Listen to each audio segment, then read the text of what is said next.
जय जय रघुवीर समर्थ. नारायण नारायण नारायण नारायण. की सगळ्याला डोळे दिलेत, ऋषीमुनींना, संतांना, योग्यांना, आज्ञांना, पशुपक्ष्यांना, सगळ्यांना दिलेले आहेत.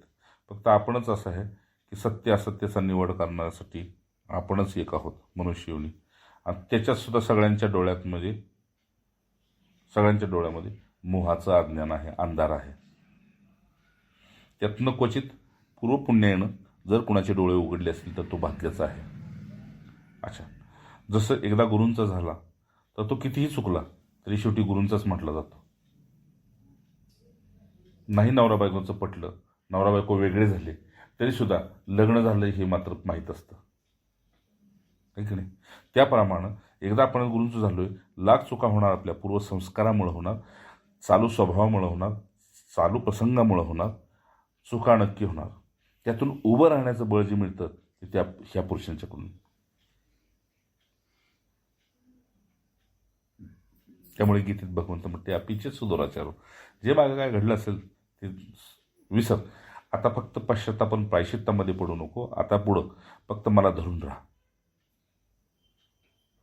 तर धरून राहण्याचा जो काळ असतो त्या काळात आलेल्या अनुभवाची कृतज्ञता व्यक्त करण्याचा दिवस म्हणजे गुरुपौर्णिमा. की अजून सुद्धा एवढं घडलं तरी आम्ही तुमच्याबरोबर टिकून आहे. त्याचं कारण आमचा थोडाफार पुरुषार्थ आणि तुमची सर्वस्व कृपा.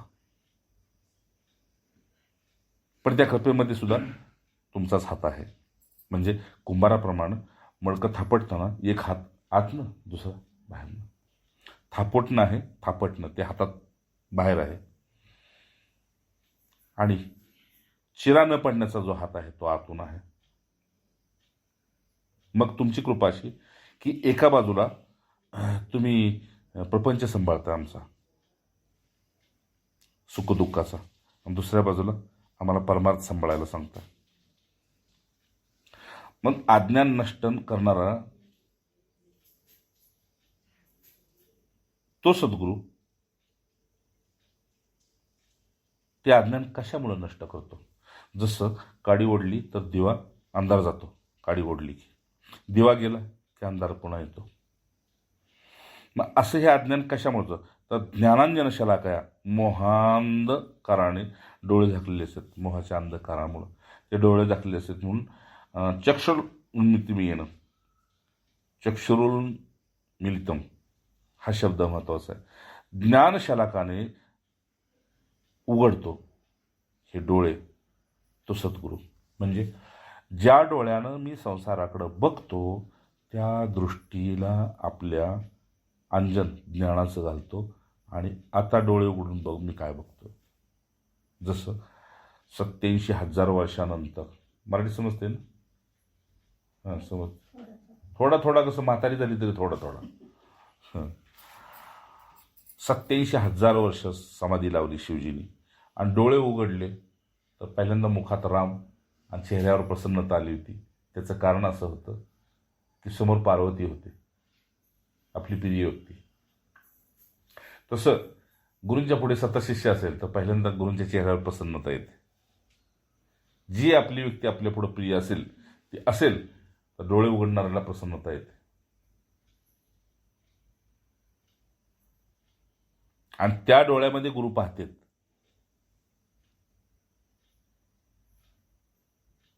आणि मग इकडे गुरूंचे डोळे उघडले की शिष्याचे डोळे बंद होते आणि त्या दृष्टीनं पुन्हा तो शिष्य या जगाकडे पाहतो. तसं शिवजीने एकदा डोळे उघडून पाहिले आणि त्यांना फक्त सर्व पवित्र दिसायला लागलं. सगळंच पवित्र म्हणून त्यांना शिव म्हणतात, नाही का? पूर्वीची ब्राह्मणं माहिती आहे ना, आम्ही खोडी काय करायचो माहिती आहे का? पूर्वीची ब्राह्मणं नदीला सगळीच आंघोळीला पुरुष. मग ते ब्राह्मणांना आंघोळ करून नदीत चालला पंचाला म्हणून की आपण पळत जायचं, त्याला शिवायचं आणि पुढे पळत जायचं, त्यांना पुन्हा आंघोळीला जायचं. आता आम्ही त्याला शिवून गेलो की नाही तर त्यांना शिवी नाही द्यायची, शिव शिव शिव शिव शिव शिव करून पुन्हा आंघोळ करून. म्हणून ब्राह्मण पहिल्यापासून देवताचं पूजा करस्तवर ओल्या पडदेनंच राहायचे. म्हणजे पुन्हा आंघोळ करायला लागली तर बदलायचं कुठं? शिव शिव शिव शिव शिव. म्हणजे आंघोळ करून सुद्धा जी पवित्रता येणार नाही ती तुझ्या नामानं पवित्रता येईल, है ना. म्हणून तुकाराम महाराज म्हणले, कधी कधी दुष्काळ पडलाच समजा आणि तुम्हाला प्यायलाही पाणी नाही तर आंघोळ कुठं करणार. तेव्हा त्यांनी लिहिलं, न लगे स्नानादी कर्म नाम पावन धर्माधर्म. तुम्ही नुसतं नामस्मरणामध्ये तल्लीन राहा, सगळी शुद्धी होते. आणि मग त्या शुद्धीमुळं जगाकडे बघायची नजर मी तुला तेव्हा देतो जेव्हा माझे डोळे उघडते तर तुझे डोळे बंद होतात. पुन्हा तुझे डोळे उघडतात तेव्हा माझ्या दृष्टीने तू जगाकडे बघतोस. ठीक ना. लेकीला किती समजावं लागतं लग्नाच्या अगोदर, किती समजावं लागतं. आणि तीच लेक आई झाली काय समजावं लागत नाही. काहीच समजावं लागत नाही. पण ती लग्न होऊन जायच तर बया कसं व्हायचं हिचं, नाही. आता तीच समजावायला लागली. गाई असं चालतं तेवढं लगेच तो आबांच्यावर रागवते. जय जय चालतं तेवढं तीच समजवते पुन्हा. म्हणून एक काळ असतो, मुलांना आपण संस्कार घालतो, ते संस्कार मुलांना मुलं झाली की ती मुलं आपल्याला संस्कार घालतात.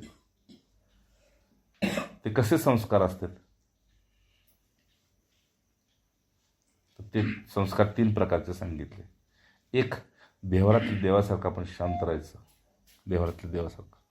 दुसरं, इच्छा असेल तरच करायचं, नाहीतर नाही करायचं. आणि तिसरं, आकारानं बोलायचं नाही, गरज असेल तर बोलायचं,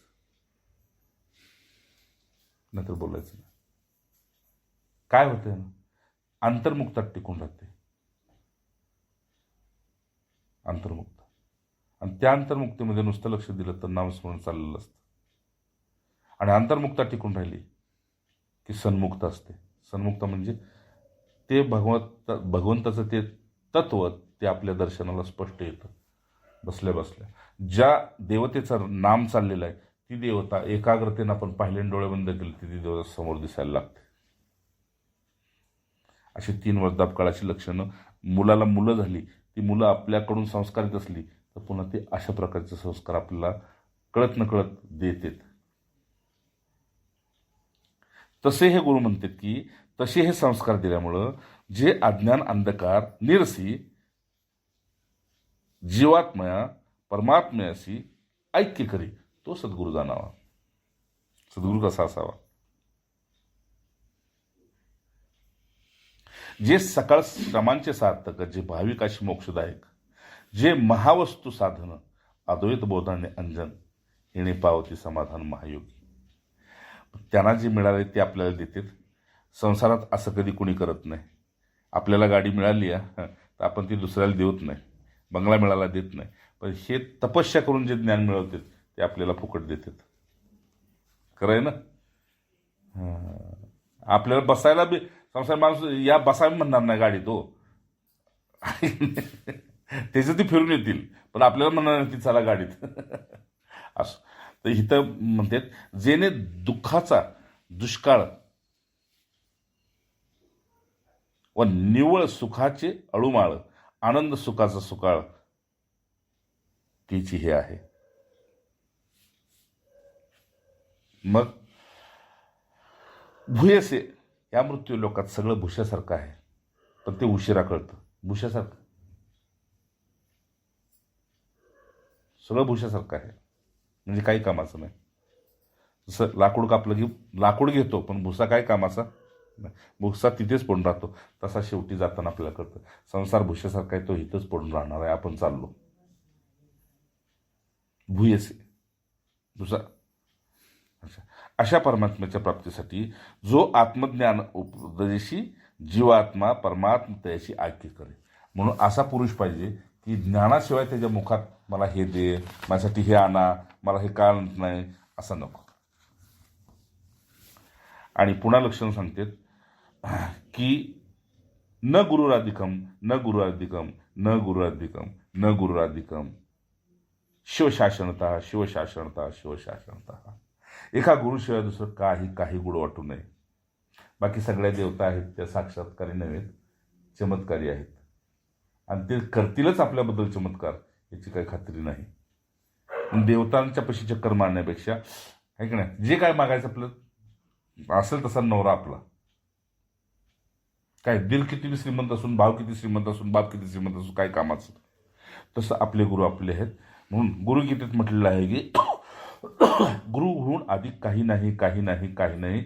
सगळ्यात श्रेष्ठ कोण आहे तर गुरुच आहेत.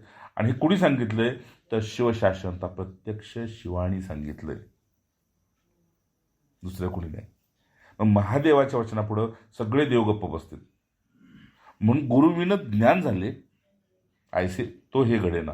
कुणालाच गुरुशिवाय ज्ञान झालं नाही.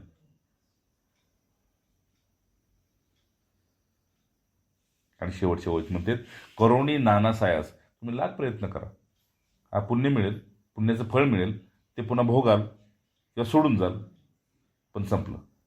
म्हणून करोनी नाना सायास केला 14 विद्यांचा अभ्यास. समर्थांचं वचन आहे. अनेक प्रयत्न केले, 14 विद्या अगदी मुखदगत केल्या. रिद्धी सिद्धी सावकाश जोडल्या वळल्या घरी. सगळ्या रिद्धी सिद्धी आली पाणी भरायला घरी, सगळी श्रीमंती आली, सगळं झालं. पण गुरुकृपेविना काही भवतरणोपाय तो नाही. पण गुरूंची कृपा झाल्याशिवाय, या मृत्यू लोकातून ज्ञान घेतल्याशिवाय जो गेला तो मुकला.